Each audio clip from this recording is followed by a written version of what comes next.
The timestamp glows 3:14 a.m. Two 90-pound German shepherds are standing over a 4-month-old baby girl, motionless, not a sound, just watching her breathe. Rachel Morgan had no idea this was happening. She had no idea it had been happening every single night for 6 months straight.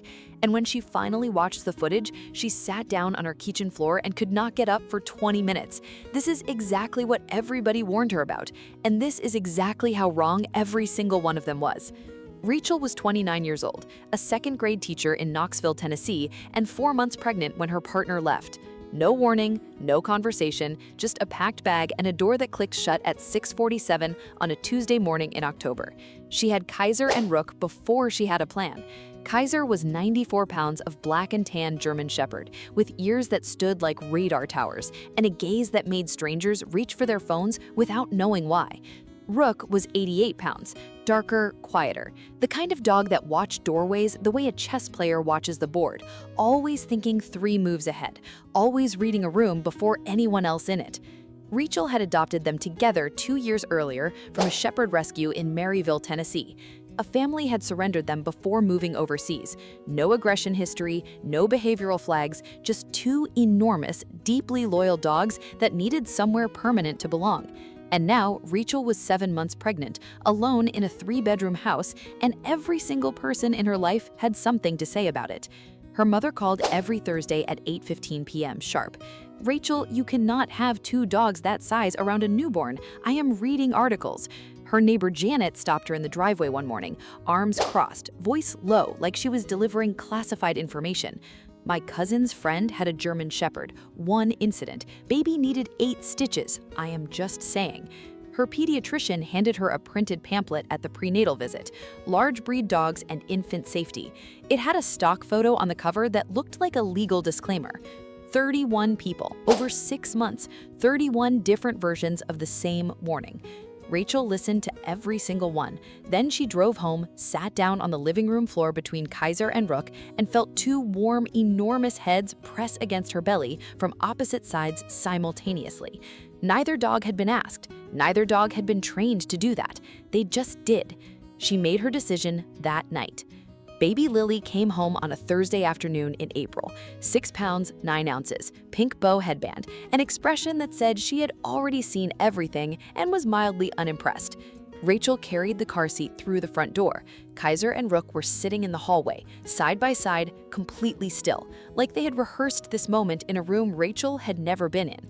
Kaiser stepped forward first. He lowered his 94-pound frame and pressed his nose gently to the edge of Lily's blanket, held it there for 3 full seconds.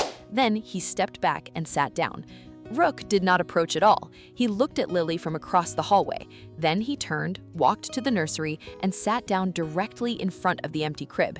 Rachel followed him and stood in the doorway for a long moment. She had not shown him the nursery. He found it himself. She put Lily down in the crib, and she watched Rook lie down in front of it like a man clocking into a shift he had chosen specifically and without regret. Here is what Rachel did not see coming: the comedy. By week 2, Kaiser had developed a system involving Lily's socks, not stealing them, not destroying them, collecting them. He would carry 1 sock, always one and never a matching pair, to his bed, circle 3 times, and lie on top of it like it was something of great value. Rachel found 11 single socks in his bed on a Tuesday morning. The 11th was still warm. She did not investigate further. Rook had his own policy. No one walked past the nursery door faster than a slow and deliberate walk. Delivery drivers, neighbors, Rachel's mother on Thursdays.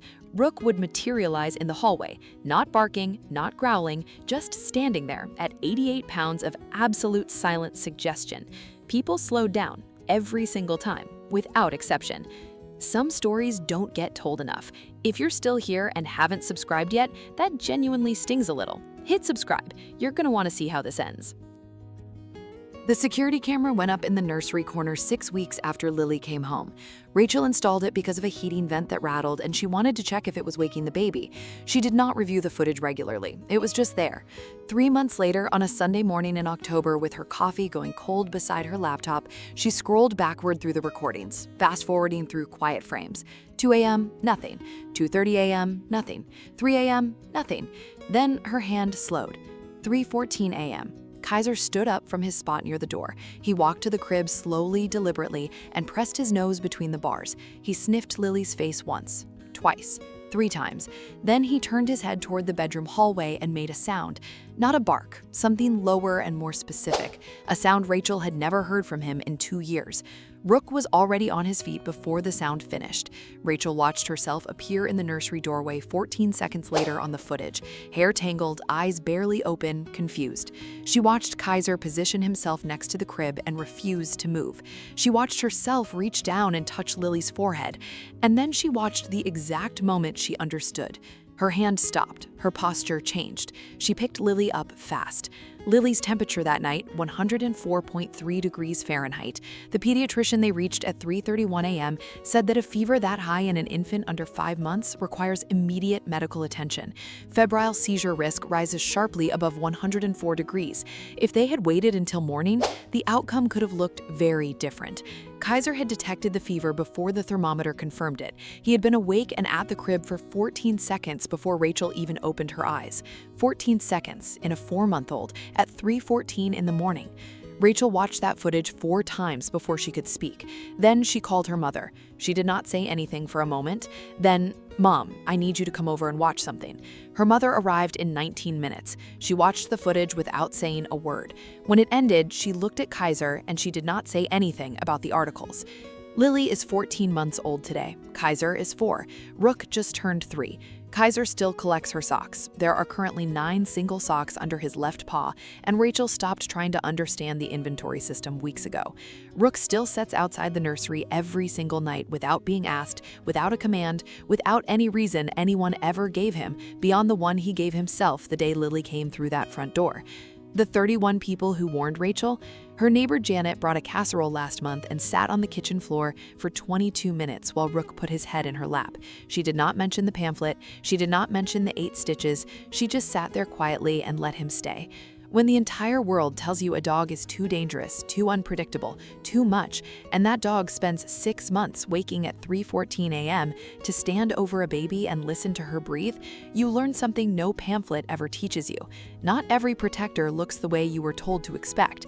Some of them have 4 legs. Some of them collect socks for reasons no one will ever fully explain, and some of them know your child is running a dangerous fever 14 seconds before you do. Kaiser and Rook did not need anyone's permission to protect Lily. They decided the moment she came through that door. Every single night since, they have been proving every single warning wrong, one quiet shift at a time. Would you have trusted 2 large German Shepherds with your newborn, or would the 31 warnings have been enough to stop you? Tell me honestly in the comments.